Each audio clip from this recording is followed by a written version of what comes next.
हाँ, कामने सर नमस्कार। नमस्कार।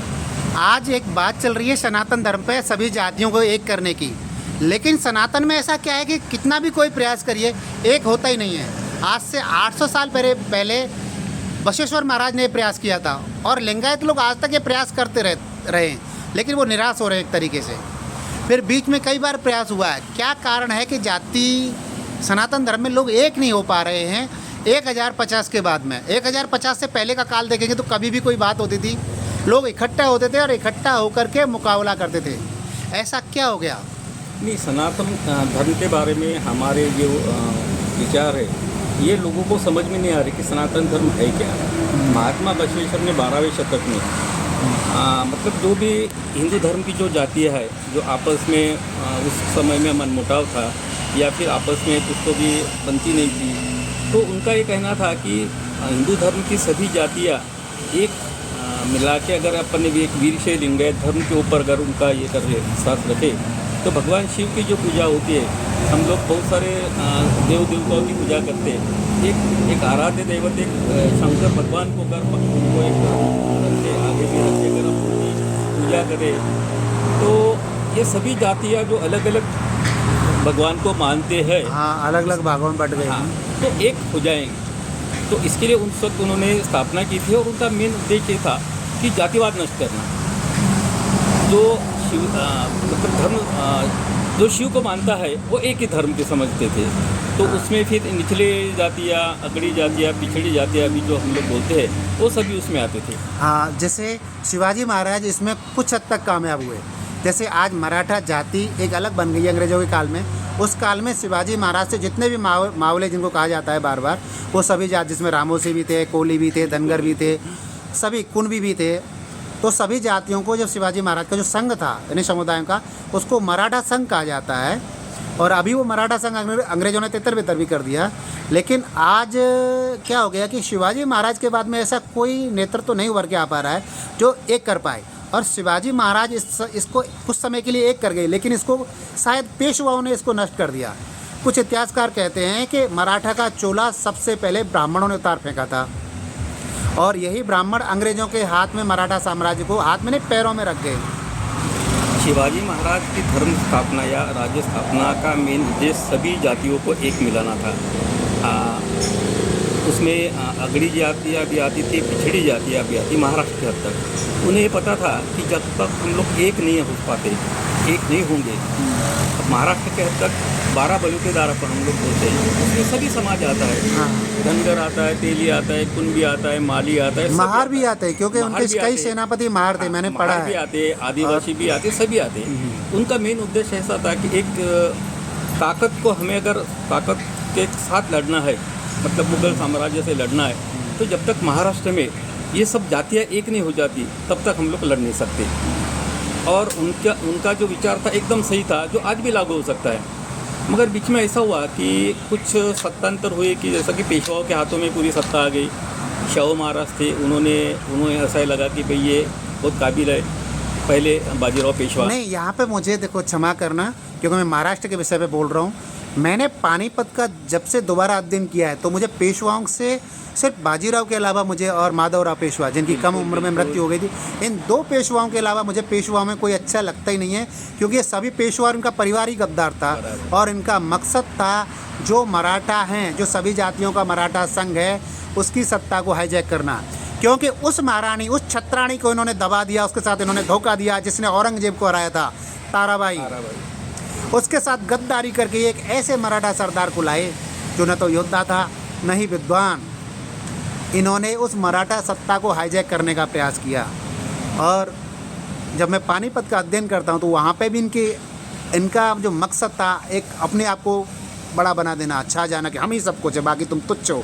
जिस तरह जाटों का अपमान करते हैं, जिस तरह ये फिर मल्हारराव होलकर का अपमान करते हैं। और यहाँ तक पानीपत के युद्ध में तो ये कहा जाता है, रिकॉर्डेड है ये बात, उसने कहा था कि व्यर्थ ही, सदाशिवराव भाऊ ने इतना घमंडी था कि इन धनगरों को व्यर्थ ही मराठा फौज में रखा हुआ है, ये क्या जाने युद्ध करना। और लेकिन जब पानीपत का युद्ध हुआ तो वो धनगर ही थे जो मुसलमान सेना को चीर करके पार करके दिल्ली की तरफ आए। और जो दिल्ली की तरफ आए वही बच पाए, और जो वापस हरियाणा की तरफ भागे, पंजाब की तरफ भागे, वो सभी के सभी मारे गए, बुज़दिल थे वो मारे गए। तो हाँ। ऐसी बात आती है। आप- तो आप यहाँ सही बात बता रहे हैं उसमें। यहाँ पे क्या अभी क्या हो रहा है, स्वामी दीपंकर महाराज हैं, बहुत अच्छा प्रयास कर रहे हैं। वो भिक्षा मांग रहे हैं हिंदुओं से कि हे हिंदुओं एक हो जाओ, मुझे हिंदुओं की एकता झोली में डालो, जातिवाद त्यागो। लेकिन 100-200-500 लोग उनके साथ खड़े अब हो पा रहे हैं। हमारे पुष्पेंद्र कुलश्रेष्ठ जी ने इतना बेहतर काम किया, बारंबार प्रणाम उनको, लेकिन फिर भी कितने लोग इकट्ठे हुए। लोग सत्य जानकर भी एक साथ इकट्ठे नहीं हो पा रहे हैं, लोग जाति को नहीं छोड़ पा रहे। हम राजा भोज के काल में पढ़ते हैं कि समाज 7 भागों में विभाजित था। अंग्रेजों के काल में लगभग 7000 जातियां बन गई। सनातन धर्म कहता है कि 4 वर्ण हैं, चलो 7 विभाग हो गए उनके, लेकिन 7000 जातियों का जुड़ाव कैसे होगा, क्या होगा? कारण क्या है कि एक नहीं हो पा रहे, और शिवाजी महाराज इनको एक कर गए। हाँ, आपने सदाशिव भाव का जो जिक्र किया वो एकदम सही है। सदाशिव भाव को उत्तर का जो राजकारण पूरी तरह से पता नहीं था, क्योंकि उसके पहले सदाशिव भाव कभी उत्तर में नहीं आए थे। राघोबा दादा पेशवे वो आए थे, मगर सदाशिव भाव को क्या हुआ कि उदगी की लड़ाई में उन्होंने विजय प्राप्त करने के बाद में पेशवा नाना साहब पेशवा को ऐसा लगा कि भाई ये कुछ कर पाएंगे, मगर ऐसा नहीं था।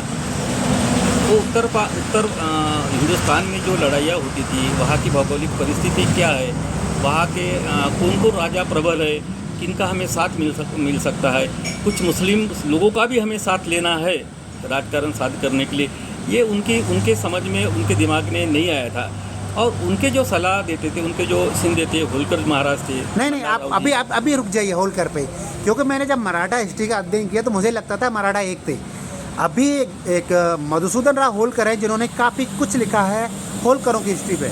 तो वही एक जगह बताते, उन्हें प्रमाण मिलते हैं कि पेशवाओं ने एक अलग से एक ब्राह्मण को उसके साथ भेजा था सदाशिव राव के साथ में, और उसको स्पष्ट निर्देश थे कि होलकर की कोई बात नहीं माननी है, होलकर की कोई सलाह नहीं माननी है, क्योंकि उस समय होलकर वो विजेता के रूप में उभरा था, जिसके मारे उत्तर भारत कांप रहा था, जिसके मारे 50-50 हज़ार की फौजें एकदम भागती थी, मैदान छोड़ देती थी।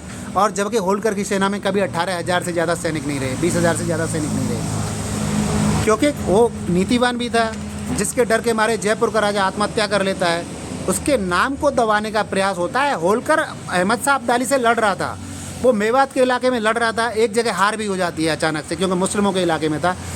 उस काल में मैंने जो अध्ययन किया है, क्षमा करना अगर कुछ मेरे से गलत निकलता तो टोकना ज़रूर, क्योंकि हम सत्य की खोज के प्रयास में रहते हैं। तो मैंने अध्ययन किया कि होलकर को मात्र 20,000 या 25,000 घुड़सवारों की ज़रूरत थी, और ये 35,000 औरतें लेके पहुंच गए। होलकर हार रहा था, कभी अहमद शाह अब्दाली से कभी जीत रहा था, हार रहा था।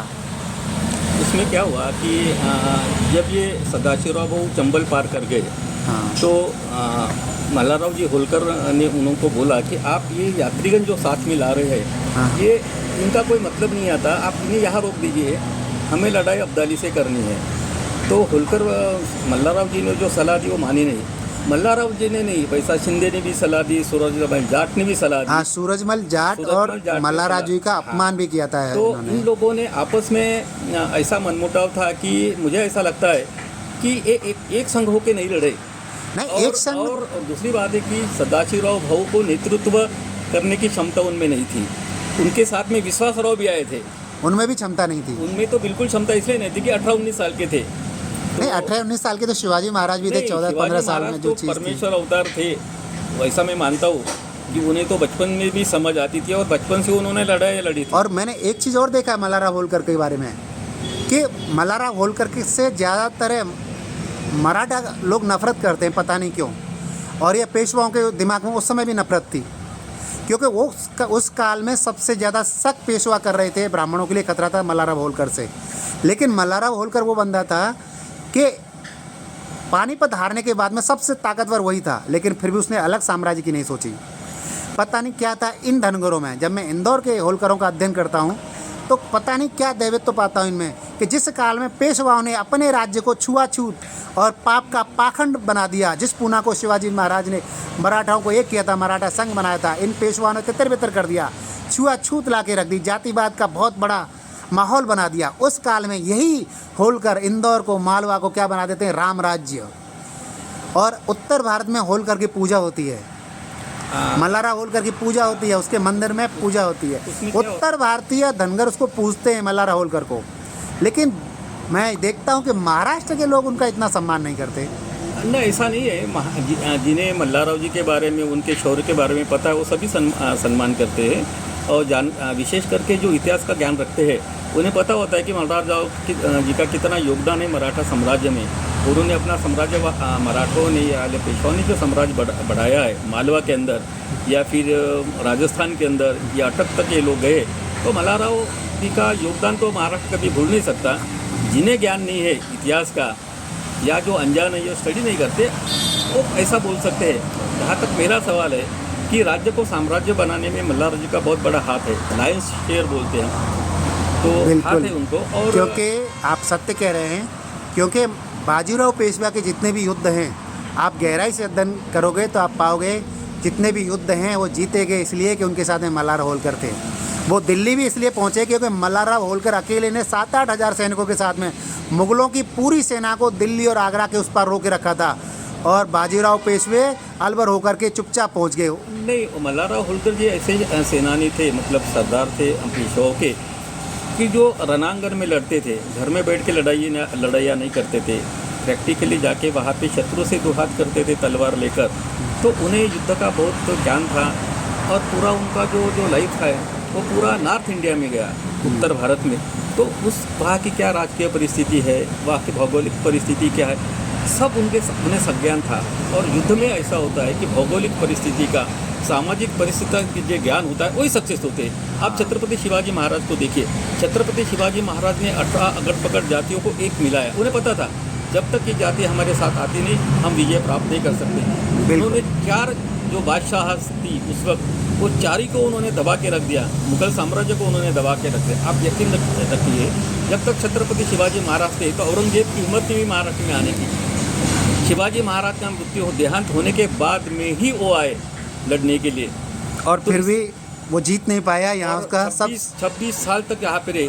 ये दुनिया के इतिहास में कोई भी बादशाह अपनी राजगद्दी छोड़ के 26 साल राजधानी के बाहर रहा, ऐसा दुनिया में कई इतिहास नहीं है। जो महाराष्ट्र ने रचा दिया, यहाँ की उसकी कब्र खोदी गई और मुगल साम्राज्य की कब्र भी खोद दी गई। आज जो कार्य कर रहे हैं स्वामी दीपांकर महाराज हैं, कुलश्रेष्ठ जी हैं, हमारा भी यही इनसे प्रश्न है कि आप इस तरह एक कर पाओगे? मुझे क्या लगता है कि अगर वास्तव में सनातनियों को एक करना है, हिंदुओं को एक करना है, तो चाहे कितना भी बड़ा कोई शंकराचार्य आ जाए, चाहे कोई भी आ जाए, रास्ता शिवाजी महाराज का ही पकड़ना पड़ेगा। और या फिर दक्षिण के माधवाचार्य, जिन्हें विद्यारण्य भी कहा जाता है, जिन्होंने विजयनगर साम्राज्य की स्थापना की थी, करवाई थी हरिहर और बुक्का को पुनः मुसलमान से सनातनी बना करके, या उनके कदमों पर चल करके ही सनातन को एक किया जा सकता है। नहीं तो कितने भी प्रयास कर ले, कितने भी स्वामी आ जाएं, सनातन एक नहीं होगा। शिवाजी महाराज को दरकिनार करके, हरिहर और बुक्का राय को दरकिनार करके सनातन में एकता नहीं आ पाएगी। एकदम सही। अच्छा, बहुत बहुत आभार आपका। प्रणाम।